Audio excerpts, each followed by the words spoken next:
Ambassador Haley, thanks for being here and thanks for joining us. Appreciate this. No, it's great to be back. Israel and Kufi, you're going to be speaking, obviously. Tell me a little bit about what has changed at the UN since the last time we talked, which was a year ago, because you've talked about how the battleship is turning around, and I know there's the Hamas language that was inserted as part of an amendment. I want to hear all about that. Explain what the latest on that bias at the UN against Israel is all about. It's a new day at the UN. You know, and we said that the day we stepped foot into the United Nations, but I can tell you we've seen a lot of moving parts. What we've done is we've just called out the bias as we see it. We've pointed to realities. In some cases, that means we've withdrawn from UNESCO. That means we've withdrawn from the Human Rights Council. But it also means that we stood our ground when it came to moving the embassy to Jerusalem and recognizing that that is the capital of Israel. And so I think if you take all of those, we just were able to get an amendment passed that said that Hamas is responsible for a lot of what's happening in Gaza. They changed the rules and said we needed 2/3 vote, but the idea that we could get the majority of the General Assembly for the first time to even acknowledge that Hamas is an issue was a fantastic win. What do you attribute that to? Why do you think there's been movement? You have been very forceful on this issue. I think that no one can run from the truth.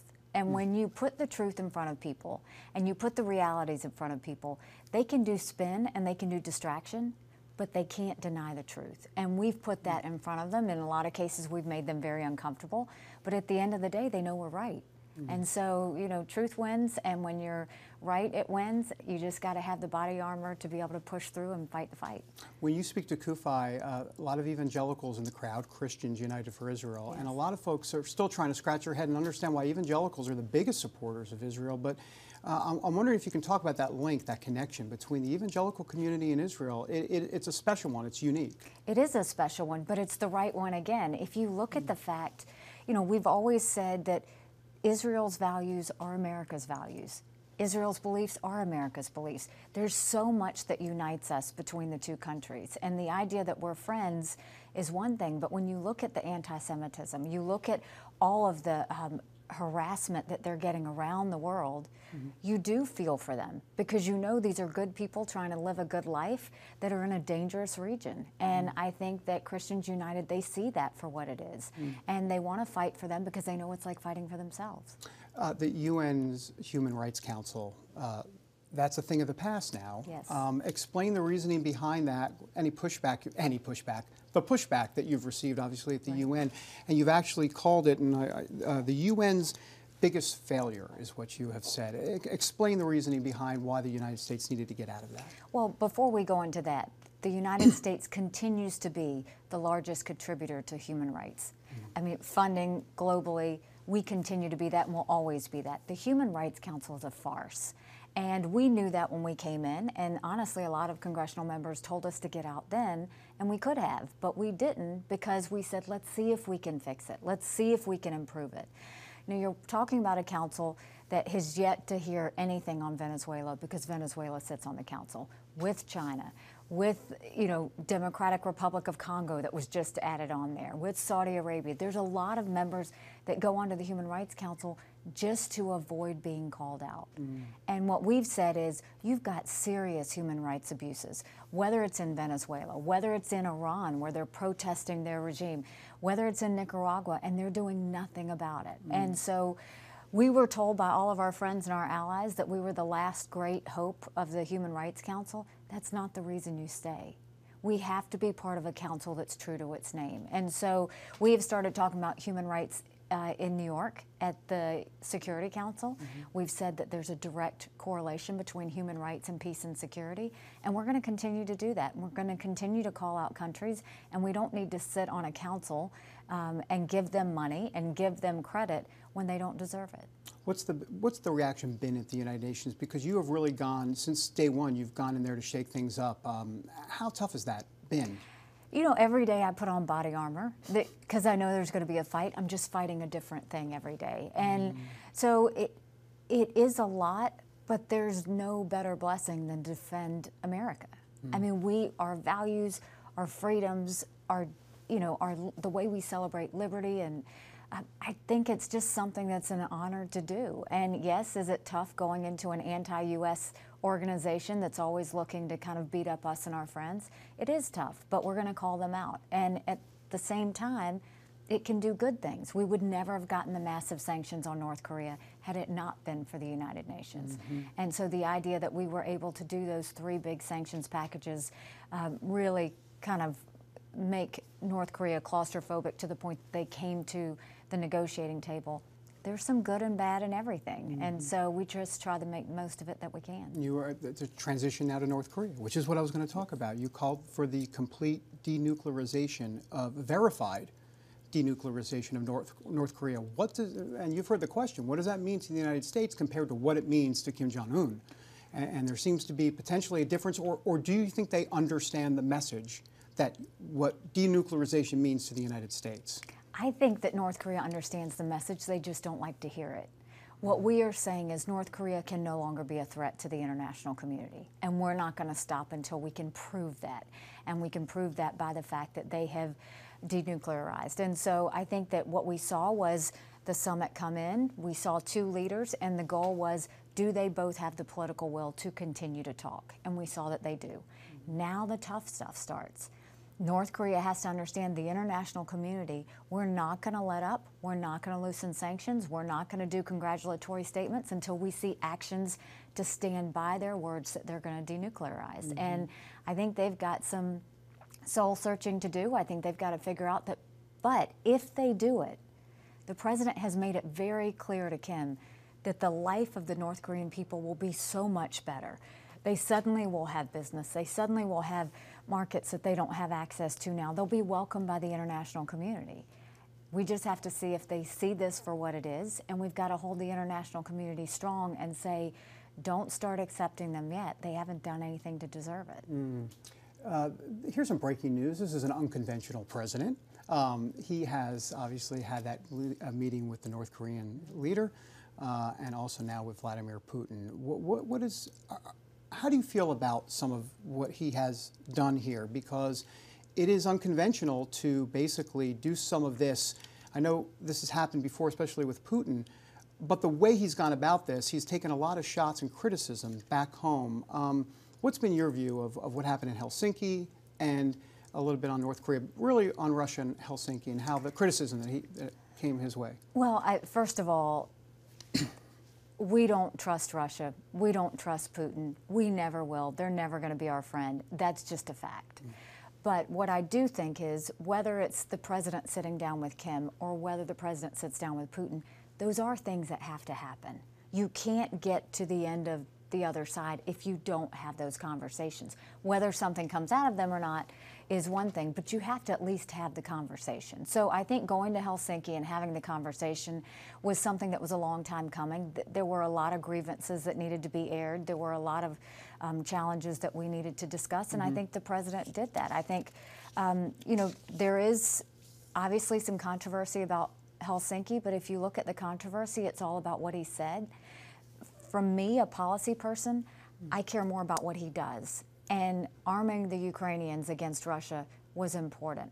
Making sure that we hit Assad's chemical weapons program, even though Russia didn't want us to do it, that matters. The idea that we expelled Russian diplomats and spies from Washington and New York, all of those actions matter. So I think what's controversial is the words that he said, but to me, the actions are the only thing that matters. Part of the controversy also is that he met with him in private for a couple hours. No one's quite sure. Everybody says no one. Well, maybe there are more people that are know what happened. What's the concern about the private meeting? Because now Democrats want to subpoena the interpreter that was in the meeting and all of that. He did that with Kim. He's done it with other leaders. He did it with President Xi of China, and that's just his way. He feels like he can get more out of them if he goes one-on-one like that. It's his style. It's the way he does it. I think that what you saw is in the first meeting that was going to happen. Now you're going to see their next meetings are going to have people in the working groups are going to come together, all of those things. But he's always thought just to create that genuine reality of the two of them talking, he feels like he needs to do it face to face. How is he viewed at the UN? How is this administration viewed at the United Nations, or maybe how is he personally viewed? I think they're one and the same. I think that the countries now see the fact that you can't play with the United States.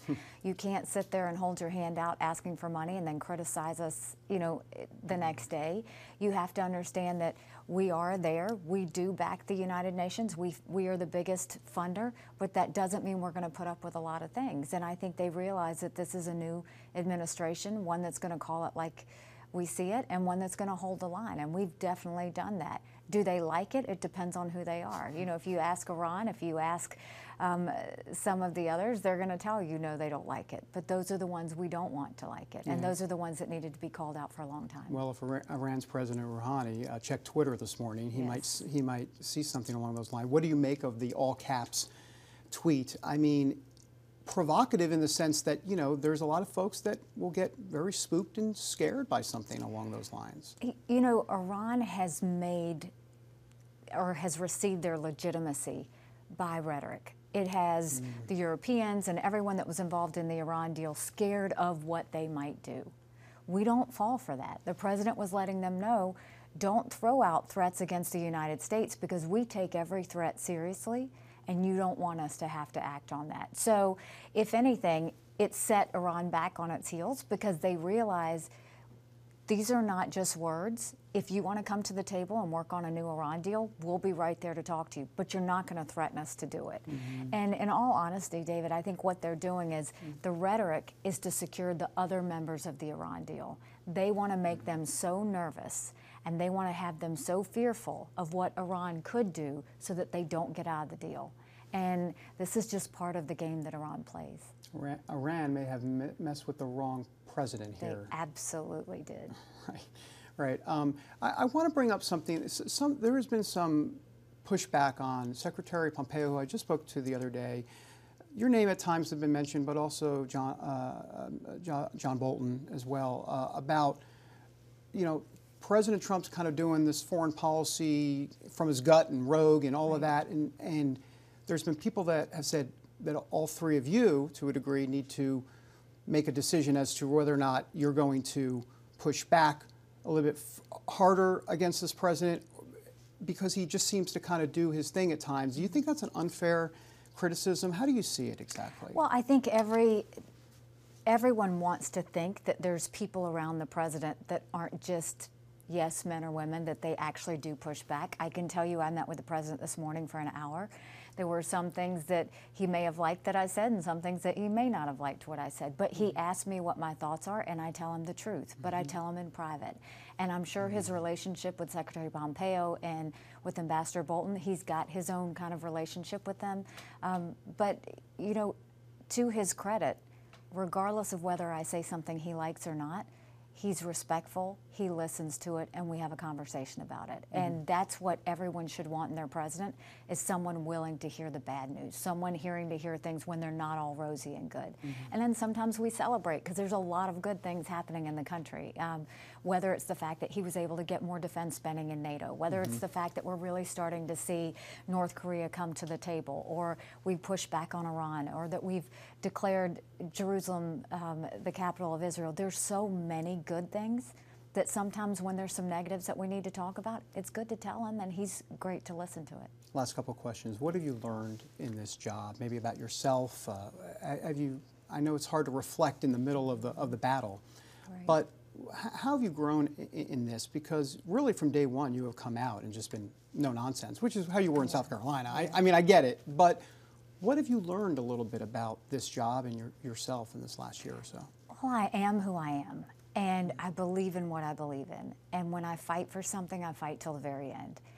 And I do that because I have so much love for our country. I just really, to my core, it is there. And so when I see countries talk negatively about the U.S. and have their hand out in the process, or when I see other countries not appreciate the friendship that we have or the things that we might do to be helpful, I do call them out on it. I do let them know. And when they try to falsely accuse us of something, I'm there right to make sure that we're defending the United States. This is an amazing country. And I know it now more today than I did a year and a half ago, because I'm meeting with dictators and leaders and countries who don't have the freedoms we have. And it reminds me every day what a blessing it is to be in this country. And my last question, there's so many hot spots around the world. What keeps you up at night? Or does it depend on the week? Does it depend on the day? But what does keep you up at night? I mean, is there something that just, there's so much trouble and divisiveness in this world and persecution and everything? There are a lot of challenges in the world, but I have faith. I have faith. And I will tell you that we just have to keep doing our part. And we have to make sure that we're being true to ourselves, true to our values, true to what we believe in, and not compromise on that. And I have faith it's all going to work out in the end. Ambassador Haley, thanks so much. Thank you. That was great.